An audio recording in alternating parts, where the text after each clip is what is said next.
नमस्कार साथियों, स्वागत है आप सभी का आपके अपने YouTube channel Dhanraj short hand and computer training academy में। दोस्तों, आज से आप सभी को राजस्थान अधीनस्थ और मंत्रालय सेवा चयन बोर्ड RSMSSB की निबंधमाला की डिक्टेशंस दी जा रही हैं। तो आशा करते हैं आप सभी इस डिक्टेशंस से जुड़ें और ज़्यादा से ज़्यादा इन डिक्टेशंस को लेके, ताकि आपके एग्जाम में किसी भी तरह का अगर कोई मैटर आए तो आप उसमें चूक ना हो। तो आइए स्टार्ट करते हैं डिक्टेशन 5 सेकेंड्स बाद। स्टार्ट। भारत के प्रथम प्रधानमंत्री जवाहरलाल नेहरू ने कहा था, लोकतंत्र में चुनाव जनता को राजनीतिक शिक्षा देने का विश्वविद्यालय है। स्टॉप। मानव समुदाय एवं शासन व्यवस्था की अवधारणाओं पर गौर करने पर उक्त कथन सत्य प्रतीत होता है। स्टॉप। सभ्यता के विकास के साथ ही मानव समुदाय के लिए प्रशासनिक व्यवस्था की शुरुआत हुई। स्टॉप।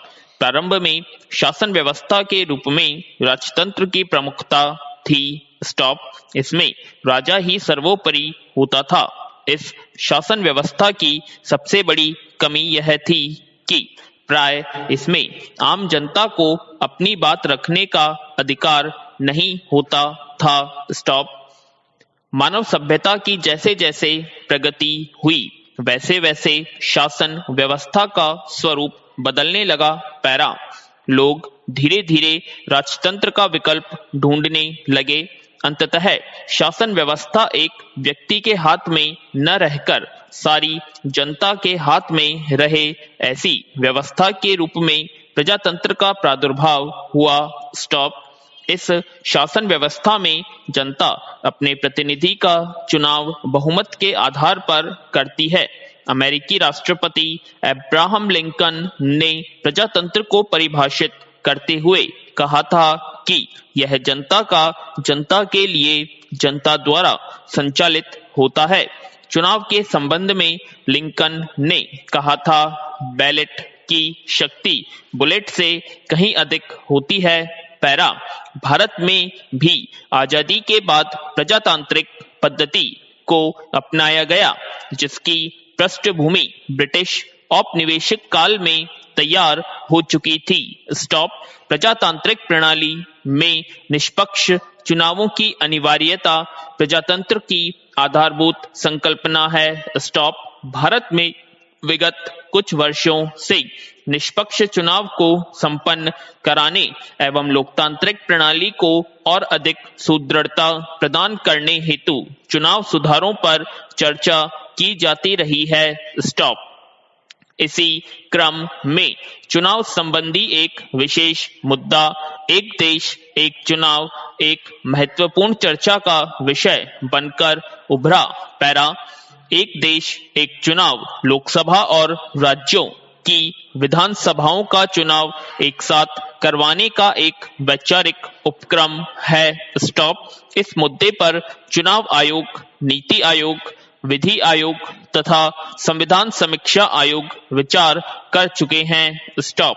ऐसा नहीं है कि यह योजना भारत के लिए एक नवीनतम प्रयोग है। स्टॉप। भारत में वर्ष 1952 से लेकर 1967 तक एक देश एक चुनाव की परंपरा को अपनाया जा चुका है, लेकिन राज्यों के पुनर्गठन और सरकारों की बर्खास्तगी के कारण धीरे धीरे यह क्रम बिखरता चला गया। स्टॉप।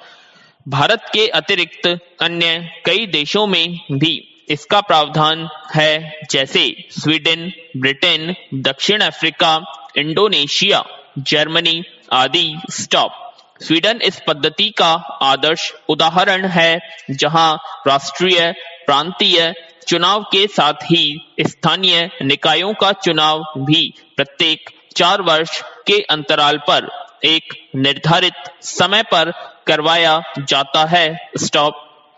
भारत के संदर्भ में एक देश एक चुनाव लोकसभा और विभिन्न राज्यों की विधानसभाओं का चुनाव एक साथ करवाने का एक वैचारिक उपक्रम है। स्टॉप। इसमें पंचायत और नगर पालिकाओं के चुनाव को शामिल किया जा सकता है। पैरा।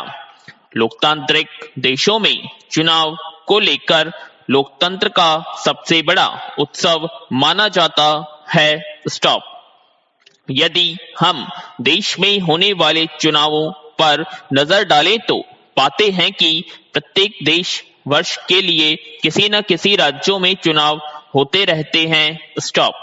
चुनावों की इस निरंतरता के कारण देश लगातार चुनावी प्रक्रिया बना रहता है, जिससे न केवल प्रशासनिक और नीतिगत फैसले प्रभावित होते हैं, बल्कि देश की वित्तीय व्यवस्था पर अत्यधिक बोझ भी पड़ता है। स्टॉप। अतएव एक देश एक चुनाव के पक्ष में तर्क दिए जाते हैं। एक साथ चुनाव कराए जाने के पक्ष में यह विचार दिया जाता है कि विगत वर्षों में 1952, 57, 62 और 67 लोकसभा और विधानसभाओं के साथ चुनाव हो सके, तो अब एक साथ चुनाव क्यों नहीं कराए जा सकते। पैरा। भारतीय इतिहास में वर्ष 2019 का लोकसभा चुनाव सबसे महंगा चुनाव रहा। चुनाव आयोग के अनुमान के अनुसार वर्ष 2019 में लोकसभा चुनाव में रुपए 10,000 करोड़ के खर्च होने का अनुमान था, जबकि एक मीडिया रिपोर्ट के अनुसार इस चुनाव में वास्तविक व्यय रुपए 60,000 करोड़ के करीब है। स्टॉप। अतएव एक देश एक चुनाव की प्रक्रिया अपनाने से धन की बचत एवं समय की बर्बादी कम हो सकती है। स्टॉप। पैरा। इस चुनाव प्रणाली में सबसे अधिक चिंता इस बात की जताई जाती है कि यदि 5 वर्ष से पहले सरकार गिर जाती है तो क्या होगा। इसके लिए किसी सरकार के विरुद्ध अविश्वास प्रस्ताव लाने के शीघ्र पश्चात ही दूसरी वैकल्पिक सरकार के लिए विश्वास प्रस्ताव लाने की व्यवस्था की जा सकती है। स्टॉप। पैरा। मई 2019 में संपन्न हुआ 17वीं लोकसभा का चुनाव 7 चरणों में 56 दिनों में संपन्न कराया गया। स्टॉप। ऐसे में इसके पक्षकारों का कहना है कि यह चुनाव भारतीय इतिहास में सबसे लंबी चुनाव प्रक्रिया रही है। स्टॉप। चुनाव की तिथि की घोषणा के साथ ही देश में आदर्श आचार संहिता लागू हो जाती है, जिससे सरकार नए विकासात्मक कार्यों एवं योजनाओं की घोषणा नहीं कर पाती है। स्टॉप। पैरा। इसके अतिरिक्त पूरी प्रशासनिक व्यवस्था और सुरक्षा बलों का चुनाव प्रक्रिया में व्यस्त कर दिया जाता है, जिससे कई अन्य कार्य प्रभावित होते हैं। स्टॉप। अतः एक देश चुनाव से समय की बचत, प्रशासनिक सेटअप और सुरक्षा बलों पर भार कम होगा, सरकार की नीतियों का समय पर कार्यान्वयन सुनिश्चित हो सकेगा। वर्ष 1899 में न्यायमूर्ति बीपी जीवन रेड्डी की अध्यक्षता वाले तिथि आयोग ने अपनी 117वीं रिपोर्ट में एक देश एक चुनाव की सिफारिश की थी। स्टॉप। पैरा। देश में एक देश एक चुनाव कराने की दिशा में सबसे बड़ी बाधा या चुनौती लोकसभा और राज्य विधानसभाओं के कार्यालय को समन्वित करने की है, ताकि दोनों का चुनाव एक निश्चित समय पर कराया जा सके। स्टॉप। पैरा। भारतीय संविधान के अनुच्छेद 85(2) ख के अंतर्गत राष्ट्रपति समय समय पर लोकसभा का एवं अनुच्छेद 174(2) ख के अंतर्गत राज्यपाल विधानसभा का विघटन कर सकता है। इन दोनों अनुच्छेदों का प्रयोग राष्ट्रपति या राज्यपाल क्रमशः लोकसभा या विधानसभा का विघटन करने हेतु 5 वर्ष से पूर्व कर सकते हैं। इससे एक और जहां केंद्र राज्य संबंधों पर नकारात्मक प्रभाव पड़ेगा, वहीं दूसरी ओर संविधान के संघीय ढांचे को भी आघात पहुंच सकता है। स्टॉप।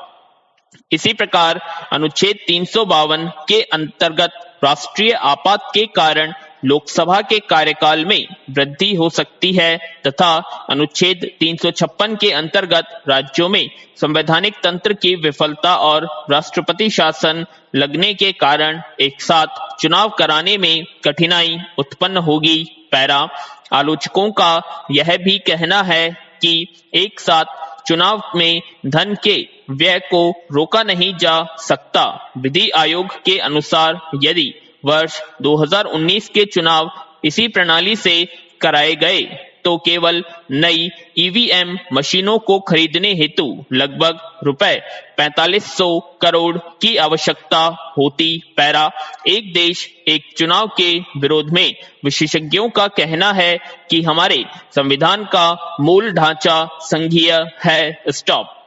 आशा करते हैं आप सभी को डिक्टेशन पसंद आई होगी, तो प्लीज कमेंट बॉक्स में कमेंट करें और चैनल को सब्सक्राइब करें, वीडियो को ज्यादा लाइक करें, शेयर करें। धन्यवाद।